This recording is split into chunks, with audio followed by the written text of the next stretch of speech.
ನಮಸ್ಕಾರ ಆತ್ಮೀಯ ಸ್ನೇಹಿತರೆ. ಓವರ್ ಹೆಡ್ ವಿಡಿಯೋ ಮಾಡುವ ಬದಲಾಗಿ ನಾವು ಅತ್ಯಂತ ಸರಳವಾಗಿ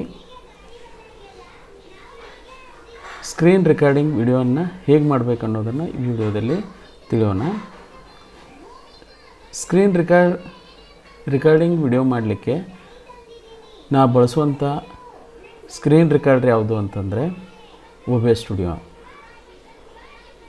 ಹಾಗೆ quick note white board application.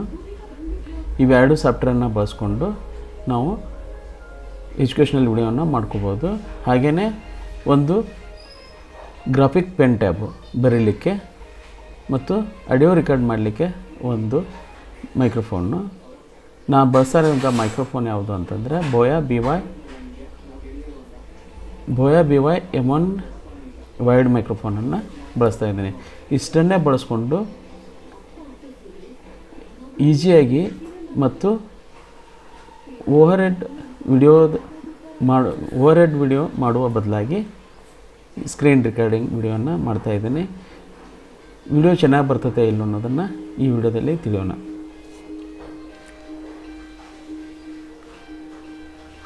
ಈಗ ನಾ ಏನು ಮಾಡ್ತೀನಿ ನೋಡ್ರಿ, ಕ್ವಿಕ್ ನೋಟ್ ವೈಟ್ ಬೋರ್ಡ್ ಅಪ್ಲಿಕೇಶನನ್ನು ಓಪನ್ ಮಾಡ್ಕೋತೀನಿ.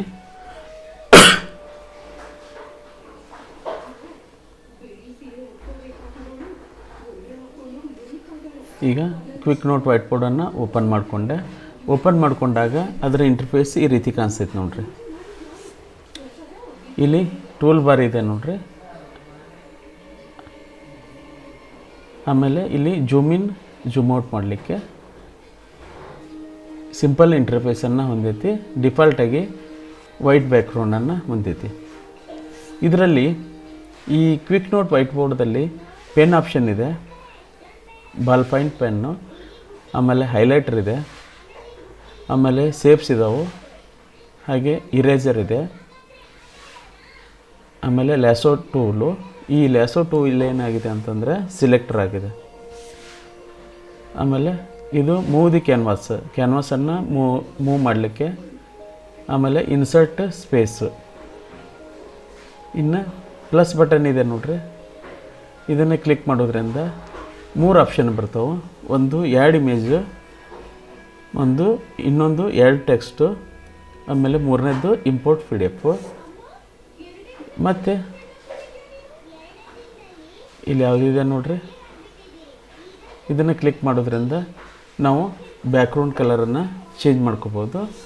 ಇದರಲ್ಲಿ ಟೆಂಪ್ಲೇಟ್ಸ್ ಇದ್ದಾವೆ. ಈ ಟೆಂಪ್ಲೇಟ್ಸ್ ಪ್ರೋ ವರ್ಷನ್ದಲ್ಲಿ ಬರ್ತೈತಿ, ಪ್ರೀ ವರ್ಷನ್ದಲ್ಲಿ ಬರೋದಿಲ್ಲ. ಇಷ್ಟು ಸಿಂಪಲ್ಲಾದ ಮತ್ತು ಅತಿ ಉಪಯುಕ್ತವಾದ ಟೂಲ್ಸನ್ನು ಹೊಂದೈತಿ. ಈಗ ಬಾಲ್ ಪಾಯಿಂಟ್ ಪೆನ್ನನ್ನು ಸೆಲೆಕ್ಟ್ ಮಾಡ್ಕೊತೀನಿ. ಸೆಲೆಕ್ಟ್ ಮಾಡ್ಕೊಂಡಾಗ ಇಷ್ಟು ರೀತಿಯಾದ ಕಲರ್ ಬರ್ತೈತೆ ನೋಡ್ರಿ. ಆಮೇಲೆ ನಾನು ಗ್ರಾಫಿಕ್ ಪೆನ್ ಟ್ಯಾಬನ್ನು ಬಳಸ್ತಾ ಇದ್ದೀನಿ. ಆ ಗ್ರಾಫಿಕ್ ಪೆನ್ ಟ್ಯಾಬ್ ಯಾವುದು ಅಂತಂದರೆ ಡೆಕೋ ಮಿನಿ 7 ಅನ್ನುವಂಥ ಪೆನ್ ಟ್ಯಾಬು. ಇದ್ರ ಸಹಾಯದಿಂದ ಬರಿಬೋದು. ಈಗ ನೋಡಿರಿ, ಡಿಫಾಲ್ಟಾಗಿ ಬ್ಲ್ಯಾಕ್ ಕಲರ್ ಇದೆ. ಪೆನ್ ಸೆಲೆಕ್ಟ್ ಮಾಡ್ಕೊಂಡಾಗ ಅದನ್ನು ಮತ್ತೆ ಡಬಲ್ ಕ್ಲಿಕ್ ಮಾಡಿದಾಗ ಈ ಕಲರ್ ಆಪ್ಷನ್ ಓಪನ್ ಆಕೈತಿ. ಆಮೇಲೆ ಇಲ್ಲಿ ಪೆನ್ ಟೂಲ್ ಪೆನ್ನದ ಸೈಜನ್ನು ಹೆಚ್ಚು ಕಡಿಮೆ ಮಾಡ್ಕೋಬೋದು. ಅಪ್ ಟು 24ವರೆಗೆ, 0ವರೆಗೆ, 1ವರೆಗೆ. ಈಗ ನಾನು ಡಿಫಾಲ್ಟಾಗಿ 4 ತೊಗೊತೀನಿ ರೀ. ಈಗ ಬರಿತೀನಿ ನೋಡ್ರಿ. ಈಗ ಬಳಸ್ತಾ ಇರುವಂಥ ವೈಟ್ ಬೋರ್ಡ್ ಯಾವುದಂದರೆ ಕ್ವಿಕ್ ನೋಟ್ ವೈಟ್ ಬೋರ್ಡ್.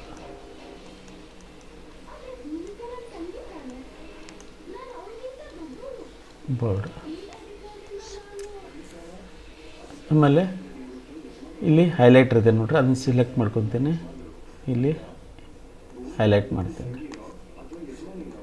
ಈ ಬರೆದಿದ್ದನ್ನು ನಾವು ಇರೇಸ್ ಮಾಡಬೇಕಂದ್ರೆ ಇಲ್ಲಿ ಇರೇಸರ್ಗೆ ಹೋಗಿ ಮತ್ತು ಇನ್ನೊಂದು ಕ್ಲಿಕ್ ಮಾಡಿರಿ. ಇರೇಸ್ ಆಲ್ ಇಂಕ್ ಅಂತ ಇದೆ ನೋಡ್ರಿ, ಅದನ್ನು ಕ್ಲಿಕ್ ಮಾಡ್ತೀನಿ. ಕ್ಲಿಯರ್ ಆಯಿತು. ಇನ್ನು ಇದಕ್ಕೆ ನಾವು ಸೇಪನ್ನು ಹಾಕೋಣ. ಸೇಪಿಗೆ ಹೋಗಿ ಮತ್ತು ಕ್ಲಿಕ್ ಮಾಡಿರಿ. ಇಷ್ಟೊಂದು ಇಲ್ಲಿ ರಿಕಗ್ನೈಸರ್ ಇದೆ ನೋಡಿರಿ. ಇದನ್ನು ಸಿಲೆಕ್ಟ್ ಮಾಡಿಕೊಂಡು ಈಗ ನಾನು ಒಂದು ವೃತ್ತವನ್ನು ಎಳಿತೆ, ಸರ್ಕಲ್ ಈ ರೀತಿ ಆಗ್ತೈತೆ. ಆಮೇಲೆ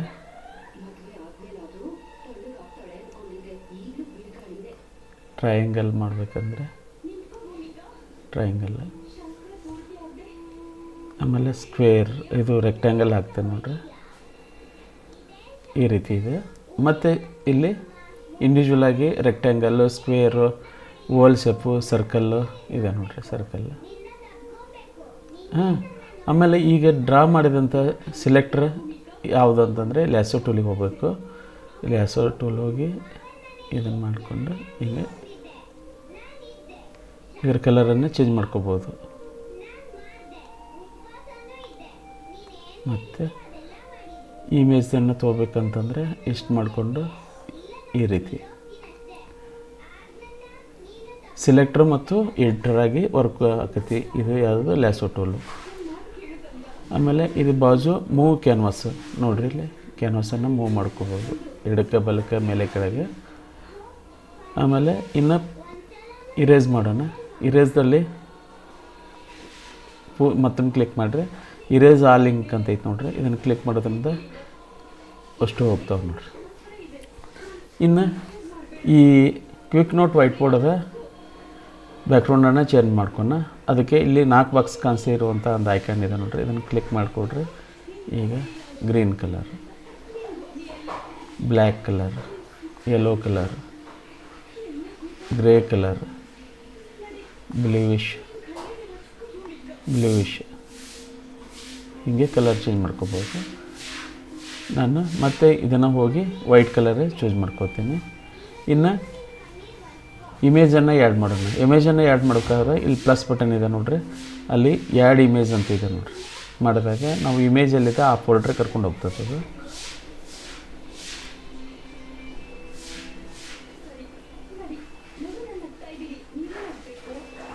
ಈಗ ಕಂಪ್ಯೂಟರ್ ಪಾರ್ಟ್ಸ್,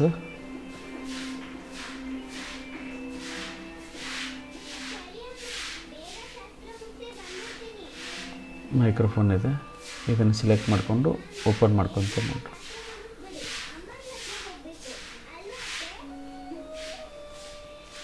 ಬಂತು, ಇದನ್ನು ರೀಸೈಜ್ ಮಾಡ್ಕೊಂಡು ಮತ್ತೆ ಸೆಲೆಕ್ಟ್ ಮಾಡ್ಕೋಬೋದು ಇದನ್ನು. ಈಗ ನೋಡ್ರಿ, ಇದಕ್ಕೆ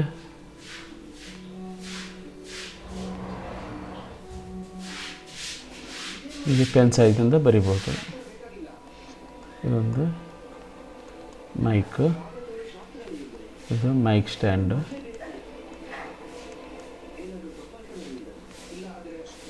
ಇಲ್ಲಿ 2 ನಾಬ್ಸ್ ಇದಾವೆ ನೋಡ್ರಿ, ನಾಬ್ಸು,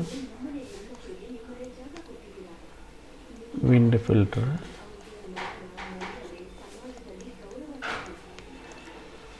ಹೀಗೆ ಈ ರೀತಿಯಾಗಿ ನಾವು ಬರ್ಕೋಬೋದು. ಇನ್ನು ಮತ್ತು ಪ್ಲಸ್ ಬಟನ್ ಕ್ಲಿಕ್ ಮಾಡಿ ಇಂಪೋರ್ಟ್ PDF ಮಾಡ್ಕೊಂಡು ಡೆಸ್ಕ್ಟಾಪ್ ಮೇಲೆ ಯಾವ PDF ನೋಟ್ಸ್ ಇದೆ ಅದನ್ನು ಓಪನ್ ಮಾಡ್ಕೊಂಡು ಇಲ್ಲಿ ವಿದ್ಯುತ್ ಪ್ರವಾಹ ಅನ್ನುವಂಥ PDF ನೋಟ್ಸ್ ಇದೆ, ಇದನ್ನು ಇಂಪೋರ್ಟ್ ಮಾಡ್ಕೊತೇನೆ ನೋಡ್ರಿ.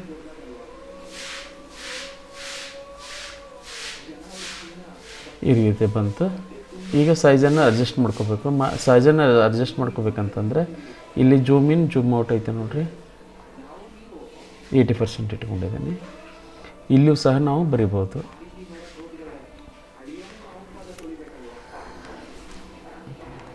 ವಿದ್ಯುತ್ ಪ್ರವಾಹ ಮತ್ತು ಅದರ ಪರಿಣಾಮಗಳು. ಈಗ ಇರೇಸರ್ ಇದು ಹೈಲೈಟರ್ ತೊಗೊಂಡು ಹೈಲೈಟ್ ಮಾಡೋಣ. ಈ ರೀತಿಯಾಗಿ ಹೈಲೈಟ್ ಮಾಡ್ಕೋಬೋದು.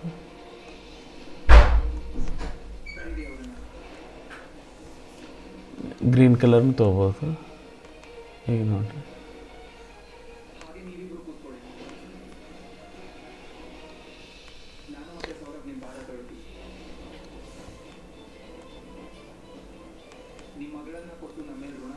ಇದ್ರ ಸೈಜನ್ನು ಹೆಚ್ಚಿಕೊಂಡು ಮಾಡ್ಕೋಬೋದು. 40 ಇಟ್ಕೊತೀನಿ ನೋಡ್ರಿ. ಈಗ ನೋಡ್ರಪ್ಪ ಈ ರೀತಿ ಹೈಲೈಟ್ ಮಾಡ್ಕೋಬೋದು.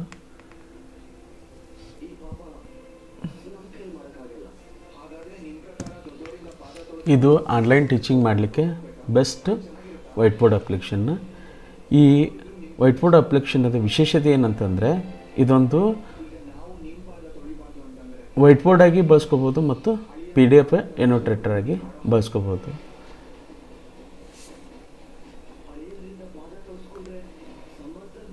ಈಗ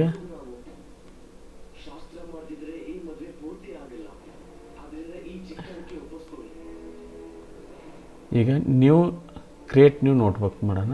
ಆವಾಗ ಸೇವ್ ಮಾಡ್ಬೇಕಂತ ಕೇಳ್ತೈತಿ. ಡೋಂಟ್ ಸೇವ್ ಅಂತ ಕೊಡ್ತೀನಿ. ಕೊಟ್ಟು ಈಗ ಬ್ಯಾಕ್ಗ್ರೌಂಡ್ ಚೇಂಜ್ ಮಾಡಿಕೊಂಡು ಈಗ ಬ್ಲ್ಯಾಕ್ ಮಾಡಿಕೊಂಡು ಮ್ಯಾಥಮೆಟಿಕ್ಸ್ ವಿಡಿಯೋನು ಮಾಡ್ಕೋಬೋದು. ಈಗ ಎಕ್ಸಾಂಪಲ್ ಕಲರನ್ನು ಚೇಂಜ್ ಮಾಡ್ಕೊಂಡು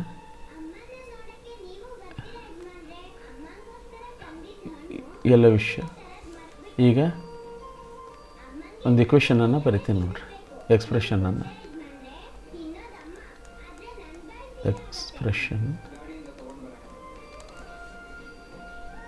ಈಗ 3x + 5 ಅಂತಿದೆ.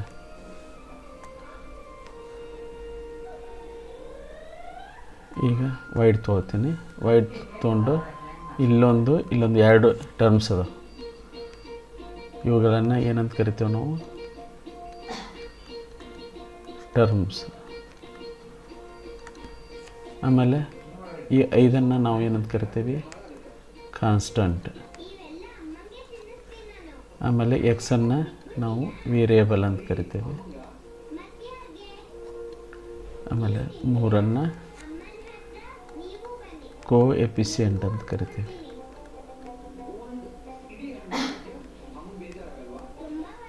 ಕೋಎಫಿಷಿಯೆಂಟ್ ಆಫ್ ಎಕ್ಸ್ ಈ ರೀತಿಯಾಗಿ ಬರಿಬೋದು. ಈಗ ನೋಡ್ರಿ ಇನ್ನೂ ಡಿಸೈನಾಗಿ ಮಾಡ್ಕೋಬೋದು. ಈಗ x + 5 ಅಂತ ಬರುತ್ತೆ. ಪೆನ್ ಕಲರ್ ಚೇಂಜ್ ಮಾಡಿಕೊಂಡು ಎಕ್ಸನ್ನು ನಾವು ವೇರಿಯೇಬಲ್ ಅಂತ ಕರಿತೀವಿ. ಆಮೇಲೆ ಕಾನ್ಸ್ಟಂಟ್